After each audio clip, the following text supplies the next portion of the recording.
President Trump signing executive orders in his first few days in office. Just moments ago in the Oval Office, as he did sign two executive orders, one to officially ease the burden on Obamacare. American worker hiring freeze except the military. What does that mean, Mark?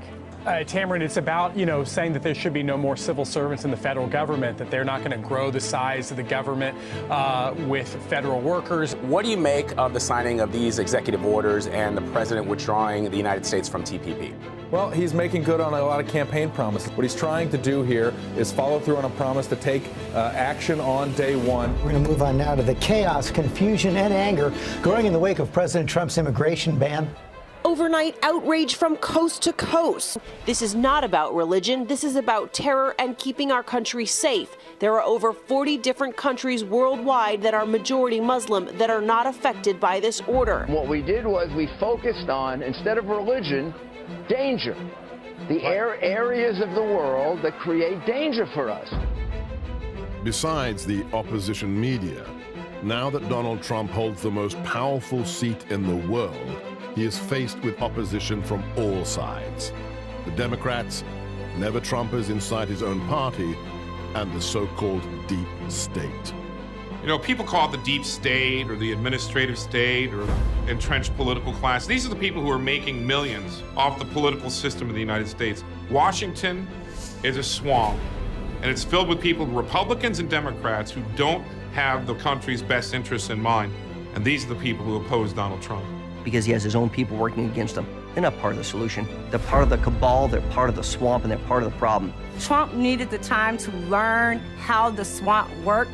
All of us want the swamp drained, but you cannot drain a swamp without actually knowing how it works first. And that's the same thing with progressivism. You can't pull it out by its root if you don't understand how it got there in the first place. The Democrats are suffering from a massive identity crisis and haven't been able to get their hands around the fact that they lost to Donald Trump, which has created a political vacuum in this country that the mainstream media has jumped in to fill. And they just can't get over the fact that they lost. So right after the election's over with, we start getting all these stories about Russian collusion.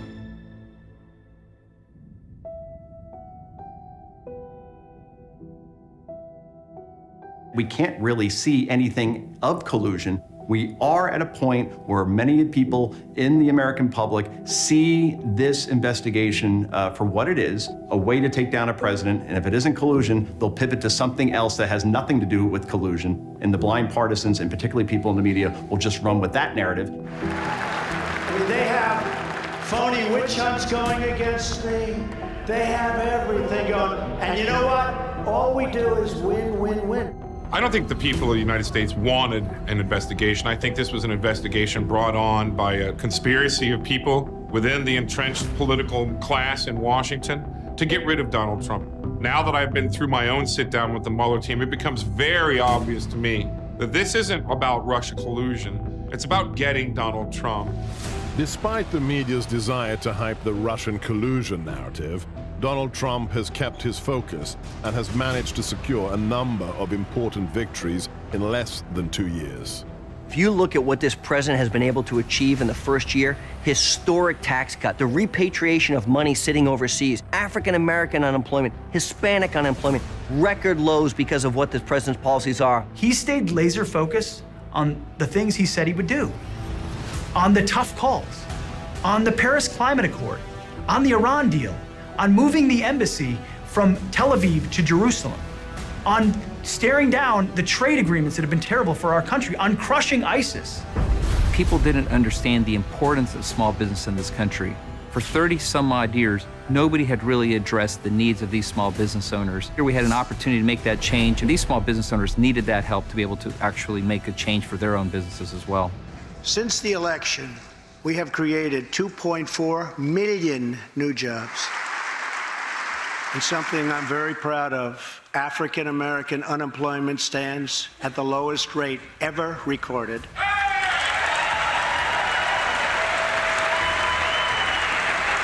Unemployment for Hispanics hit an all-time record low in June, and new polls showing that Trump's approval rating among Hispanics rising rapidly.